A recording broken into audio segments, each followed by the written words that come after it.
Senta, porque esse aqui tem cheiro de suadouro, cachê embolsado e orgulho ferido do começo ao fim, gente. Davi Brito abandonou a luta no Rancho do Maia e quer convencer o Brasil inteiro de que foi culpa do ombro. 23 stories depois, a história tá cheia de furo que nem queijo suíço barato de mercadinho. E se você já tá passada igual a gente com esse escândalo todo que envolve campeão do BBB, evento milionário e um pronunciamento que levantou mais dúvida do que resolveu qualquer coisa, se inscreve nesse espaço agora mesmo, porque o que vem aí é ainda mais bafão do que você tá esperando, gente. Porque tem a versão oficial do Davi, tem a versão do Carlinhos Maia, tem aquele vídeo da entrevista pré-luta que vazou inteiro na internet, e quando você coloca tudo isso junto numa mesa bem iluminada, amiga, a história do ombro deslocado começa a ranger de um jeito que incomoda demais. Davi jurou que não ia se pronunciar. Jurou de pé junto, e aí gravou 23 stories. 23, gente, eu contei. Pra quem não ia falar nada, falou demais, né? E saiu de lá sem responder a única pergunta que todo mundo quer saber de verdade. O que aconteceu naquela noite, antes da luta que nunca aconteceu, dentro daquele rancho em Maceió. Se inscreve nesse espaço, porque aqui a gente não larga esse osso até entender tudo, e tem muita coisa ainda por vir nessa novela. Deixa eu te contar desde o começo, tá? Porque o contexto importa muito aqui.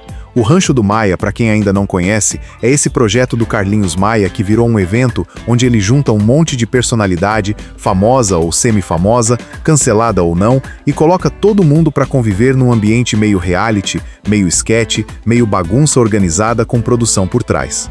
Às vezes tem competição, às vezes tem dinâmica e de vez em quando rola luta. Luta de verdade, com pesagem, com encarada dramática, com ringue montado, com tudo que o esporte exige formalmente.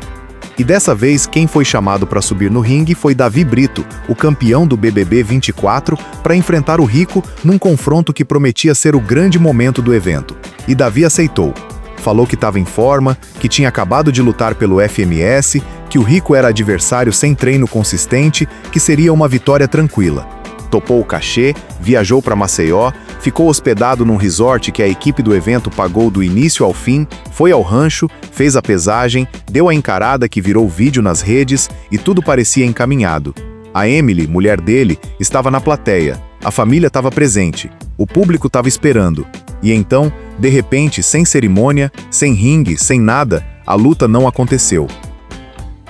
A versão que chegou primeiro foi curta, quase telegráfica. Contusão no ombro direito, o ombro da mão mais forte, voltou pro hotel, descansou à noite, foi embora no dia seguinte. Pronto, essa foi a nota mais perto de oficial que existiu, pelo menos até os stories começarem a aparecer um atrás do outro. E aí o Brasil que estava em casa esperando o confronto ficou olhando para a tela sem entender absolutamente nada. Cadê a luta? Cadê o Rico? Que ombro é esse que surgiu do nada? E o Carlinhos Maia, o dono do evento, ficou quieto? Ah, gente, ficou não. Quem quiser acompanhar cada camada dessa novela de perto, se inscreve agora mesmo, porque aqui a gente não para de contar e essa história tem fundo falso em cima de fundo falso ainda. O Carlinhos não ficou quieto não, e o Davi também não ficou. E aí começou o verdadeiro espetáculo, que para ser completamente honesta com vocês, foi mais entretenimento do que qualquer luta teria entregado. Davi abriu os stories com aquele tom clássico de quem se coloca acima de tudo, debochando da situação, falando de lua de mel, citando Deixa o Falador Falar, esse repertório de quem quer parecer que não tá abalado, mas claramente tá. Clássico, né, gente? Mas aí a pressão foi aumentando, os comentários foram pipocando, as perguntas foram ficando mais afiadas e ele não se aguentou. Resultado: 23 stories gravados, editados com aquela calma calculada, publicados em sequência por um homem que tinha prometido silêncio absoluto. Cafoníssima a contradição, e olha que eu uso essa palavra com carinho total, tá? E olha, eu até entendo a necessidade de falar quando o nome tá na boca do povo do jeito errado. Ficar quieto quando a internet tá te destruindo dói de um jeito físico, aquela coceira de precisar se explicar que não passa. Mas 23 stories com repetição em looping, com aquele "então é isso, gente", que dura mais 5 minutos depois do "então é isso", com agradecimento aos haters inserido no meio de um pronunciamento que tentava ser sério. Amiga, isso não é comunicação estratégica. Isso é uma pessoa processando ao vivo uma situação que saiu completamente do controle, sem assessoria de imagem por perto ou ignorando quem tinha. E a gente tava aqui de camarote vendo tudo acontecer em tempo real, né, gente? Ele começou atacando o Carlinhos Maia diretamente. E olha, em algumas partes, não dá pra discordar totalmente. Davi disse que a equipe do Carlinhos o convidou formalmente pra luta, que ele aceitou, que negociaram o cachê, mas que o valor efetivamente pago foi menor do que o valor combinado. Disse também que, em entrevista com Néo Dias, o Carlinhos teria chamado ele de 171, que é gíria consolidada para golpista, para estelionatário, gente. Chamou o campeão do BBB 24 de estelionatário na mídia aberta antes da luta acontecer. Pesado. Se isso foi dito dessa forma, dá para entender o Davi chateado, dá para entender a reação, dá para entender a dor. Dá. Mas tem o outro lado. E o outro lado é bem outro, gente. Porque o Carlinhos Maia se pronunciou também, e a versão dele muda a equação inteira. Ele disse que foi pessoalmente até a van ver o Davi antes da luta e que ele estava completamente bem, tranquilo, sem ombro inchado, sem sinal de dor, sem nenhuma indicação de contusão. E mais, disse que a luta provavelmente já não ia acontecer de qualquer jeito, porque o comportamento de Davi durante a pesagem, aquela encarada que virou vídeo, teria extrapolado os limites do evento e eles já estavam encaminhando uma desclassificação antes de qualquer ombro entrar na história. Disse ainda que Davi foi mal com todo mundo no rancho, não entrou no clima do projeto, não se divertiu, não colaborou com o ambiente que o evento propõe. E no finalzinho, com aquela leveza característica que o Carlinhos usa como arma, declarou que a dona Elisângela, mãe do Davi, pode voltar quando quiser porque ele adorou ela. Separou a mãe do filho com uma frase: um lacre cirúrgico de quem sabe exatamente o que está fazendo na frente da câmera. Cafona? Em partes. Eficiente? Demais. E um recado antes de eu continuar com os detalhes que ainda faltam. Se inscreve nesse espaço agora, porque essa novela do Davi tá longe de ter capítulo final e aqui a gente não vai largar esse bafo enquanto tiver fio solto para puxar. Agora sobre a encarada na pesagem. Tem vídeo. Circulou nas redes, foi compartilhado, foi analisado frame a frame por quem não tem nada melhor para fazer. E a evidência de que a tensão no evento já tinha chegado num ponto alto antes de qualquer luta começar. E o repórter que tentou perguntar sobre isso na entrevista pré-luta recebeu de volta uma resposta que merece estudo, gente, merece ser guardada como peça de museu. Davi respondeu que jornalista gosta de polêmica, que o repórter estava tentando caçar hype, que ele não ia responder aquilo. E o repórter, que deve ter sido muito corajoso ou completamente sem noção, dependendo de como você analisa a cena, disse ao vivo na câmera que estava escolhendo as palavras com cuidado, porque senão podia ser agredido. Com Davi presente, do lado, olhando. Que cena, amiga! Que cena histórica para arquivar! A entrevista pré-luta é importante por um motivo bem específico, e aqui está o detalhe que muda tudo quando você para analisar com calma. Nessa entrevista, Davi não menciona ombro nenhum. Ele tá irritado, tá na defensiva, tá claramente incomodado com a situação, mas tá em pé, respondendo, sem sinal físico visível de dor, sem segurar o braço, sem nenhum comportamento que indicasse uma lesão séria e iminente. Depois disso, tem o relato do Carlinhos de que foi à van e viu Davi bem. E aí, horas depois, surge a justificativa do ombro deslocado, inchado, impossível de lutar, incapacitante o suficiente para cancelar tudo. O intervalo de tempo entre esses momentos é curto. Curto demais para algumas pessoas deixarem passar sem questionar. E o povo brasileiro não deixou. A internet pegou esse detalhe de timing e foi absolutamente a loucura. Colocou na conta do Davi tudo que já estava querendo colocar faz tempo. Que desistiu do casamento quando apertou, que desistiu da luta quando chegou a hora, que tem um padrão de saída de cena nos momentos difíceis. Injusto como análise geral? Talvez, mas quando o público já acompanhou um histórico de situações parecidas, cada nova saída vira munição nova numa guerra que o famoso não escolheu travar, mas está travando de qualquer jeito. E olha que eu ainda nem cheguei na parte que muda tudo de vez nessa história, então se inscreve agora mesmo, porque o que falta contar aqui é o que de verdade vira essa situação inteira de cabeça para baixo. O Davi sabe de tudo isso. Sabe muito bem. Tanto sabe que dedicou uma parte considerável dos 23 stories inteiros para construir um discurso de valor próprio que misturava defesa e ataque. Falou que é campeão do BBB 24. que cresceu num programa de televisão de rede nacional com audiência de dezenas de milhões de pessoas, não na internet fazendo conteúdo de garagem, que tem valor, que se valoriza, que cobra cachê porque merece cobrar e vai continuar cobrando. E olha, tudo isso é fato, é real. Ele ganhou o programa mais assistido do Brasil, levou para casa o prêmio, construiu uma base de fãs enorme do zero e tem todo o direito de cobrar pelo que vale sem pedir desculpa. Ninguém tira isso. Ninguém deveria tirar. Mas tem uma diferença enorme entre reivindicar valor com fundamento e usar o discurso de valorização como escudo para desviar da pergunta que todo mundo está fazendo e que os stories inteiros não responderam de forma satisfatória. Você se machucou de verdade ou não, Davi? Essa pergunta ficou flutuando nos 23 stories do início ao fim e nunca pousou num chão sólido, firme, convincente. E tem mais uma camada nessa história que fica fácil de ignorar, mas que importa muito, gente. Davi foi explícito, repetiu várias vezes com ênfase que não vai devolver um centavo do cachê. A justificativa foi construída em cima da lógica de que ele cumpriu sua parte. Viajou, se hospedou no resort que custou ao evento, foi ao rancho, participou da pesagem, deu a encarada, ficou presente. Que o produto entregue foi a presença, não necessariamente a luta em si, e que o combinado foi honrado da parte dele. Essa é uma argumentação que tem uma lógica interna. Dá para entender a linha de raciocínio, mas ela colide diretamente com a expectativa de quem pagou pelo evento e queria ver a luta acontecer, colide com a versão do Carlinhos de que a desclassificação já vinha antes, e deixa um gosto amargo que nenhuma quantidade de stories conseguiu tirar da boca do público.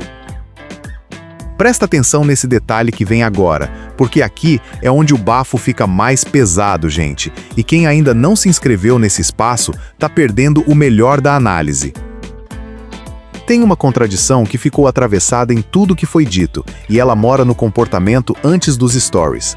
Antes de abrir o aplicativo e começar a gravar, Davi publicou conteúdo de lua de mel com Emily, conteúdo descontraído, sorrindo, claramente numa postura de quem quer mostrar que tá bem e que a situação não incomoda. Só que o timing entre o rancho e esses posts também é apertado. E quando você coloca o post descontraído do lado da lesão grave, do lado dos 23 stories carregados de emoção que vieram logo depois, a linha do tempo fica com uma torção que qualquer pessoa que acompanhou tudo consegue sentir, mesmo sem conseguir nomear exatamente o que está errado. É uma sensação de que as peças não encaixam com naturalidade. E o público brasileiro, especialmente o público que acompanha reality e fofoca, é muito bom em sentir esse tipo de inconsistência, mesmo quando não tem prova concreta de nada. Olha que esse bafo ainda tem fundo, gente. Muito fundo. E o pior ainda tá por vir nessa análise toda. O Carlinhos Maia, por outro lado, saiu desse episódio numa posição estranha e reveladora. Saiu como vilão na versão do Davi, como o homem que chamou de 171, que pagou menos do que combinou, que criou um ambiente hostil. Mas saiu também como aquele que disse publicamente o que uma parcela grande do público já estava pensando, mas não falava em voz alta sobre o comportamento do Davi fora da casa do BBB.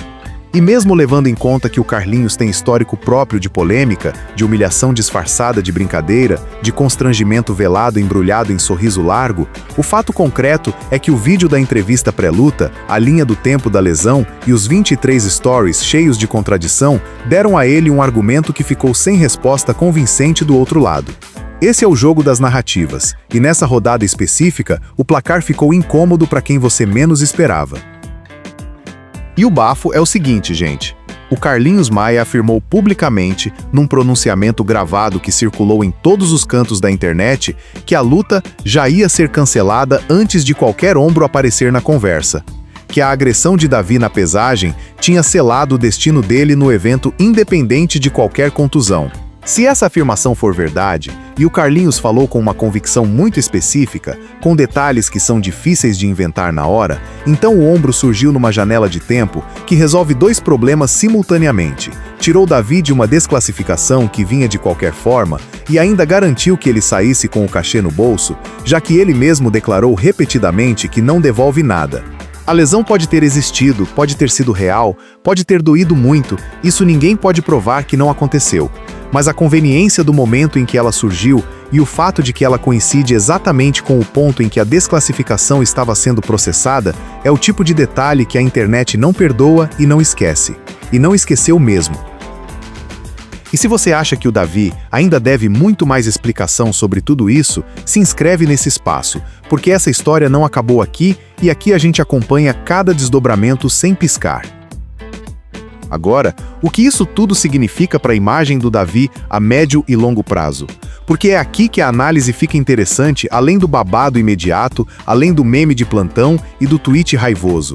Davi Brito saiu do BBB 24 como um fenômeno popular absolutamente genuíno. Filho de Salvador, motorista de aplicativo antes do confinamento, entrou na casa sem grande estratégia midiática prévia e ganhou o coração do Brasil com uma narrativa de superação que o povo abracou de verdade, com força, sem reservas. Isso tem peso real que não se apaga com uma polêmica. Mas desde que saiu da casa, cada passo em falso virou manchete maior do que virava para qualquer outro ex-participante, exatamente porque a expectativa construída era enorme. A Emily, o casamento com toda a cobertura que teve, os projetos que foram anunciados e os que não saíram do papel, as polêmicas envolvendo a família e agora o Rancho do Maia. Cada episódio vai raspando devagar uma camada daquela tinta daquela imagem de campeão popular que o Brasil construiu em volta do nome dele. E tem uma pergunta que fica no ar depois de tudo isso que não tem resposta fácil nem rápida, gente. Quando um homem que construiu a carreira inteira em cima de uma imagem de autenticidade, de ser do povo, de transparência, de não ter máscara, chega num evento milionário e sai com o cachê no bolso, sem lutar, com uma justificativa que o próprio dono do evento contradiz publicamente com detalhes específicos e timing documentado, o que acontece com essa imagem ao longo do tempo? A resposta não é simples, mas a internet está observando com lupa, com meme, com print salvo e com memória longa, que é o jeito que o Brasil contemporâneo documenta e julga a história dos famosos. E em 2026, com tudo arquivado, tudo pesquisável, tudo disponível para qualquer pessoa revisitar, o Tribunal do Público nunca fecha. Deixa sua inscrição aqui, gente, para esse tipo de análise continuar acontecendo toda semana nesse espaço, porque bafo desse calibre merece atenção que vai além do trending topic de 24 horas. As reações vieram de todo lado e com velocidades diferentes. O público que é fã do Davi defendeu a lesão, defendeu o direito ao cachê, defendeu os stories como necessários diante de um ataque público. O público que já tinha ressalvas sobre o comportamento dele desde o BBB usou o episódio como confirmação de um padrão que acreditava ter identificado antes. Os neutros ficaram no meio, desconfiados, esperando mais informação que nunca chegou de forma definitiva. E os criadores de conteúdo, esses tiveram um dia de ouro, porque polêmica com duas versões opostas e sem resolução clara é o combustível perfeito para quem vive de análise e opinião. Esse canal incluído, né, gente? A gente aqui cuidando da vida dos outros com muito carinho e zero arrependimento. O verdadeiro bafo dessa história toda nunca foi a luta em si. A luta era só o produto, a embalagem, o que estava escrito no cartaz. O verdadeiro bafo foi o que aconteceu nas horas antes dela, durante a pesagem, dentro da van, nos bastidores do rancho e depois, num espaço de tempo comprimido, onde cada pessoa envolvida disse uma coisa diferente e nenhuma das versões casa completamente com a outra, sem deixar espaço aberto. Davi diz que o ombro impediu tudo. Carlinhos diz que ele estava bem quando foi visto de perto. A entrevista pré-luta mostra alguém irritado, mas sem sinal aparente de lesão. O cachê foi mantido e defendido com veemência. A desclassificação, segundo o dono do evento, teria vindo de qualquer forma. E no meio de toda essa confusão de versões, 23 stories onde o homem repete que se valoriza, agradece os haters com uma ironia que parece genuína e diz, então é isso, por 5 minutos sem que seja de fato isso. Que criatura, gente. Que criatura absolutamente fascinante de acompanhar. E se você quer continuar aqui toda semana destrinchando cada capítulo dessa e de outras novelas que o Brasil não para de produzir, se inscreve nesse espaço agora mesmo e manda pra gente nas redes o próximo bafo que você quer ver analisado aqui, porque a gente tá de olho em tudo, não pisca, não para e tem muito mais chegando por aí. Cachê embolsado, ombro recuperado, 23 stories depois e ainda sem resposta que feche o caso. Queen do BBB, sim, mas essa coroa ficou torta nesse capítulo, gente. Pobreza de argumento pega mais do que qualquer contusão.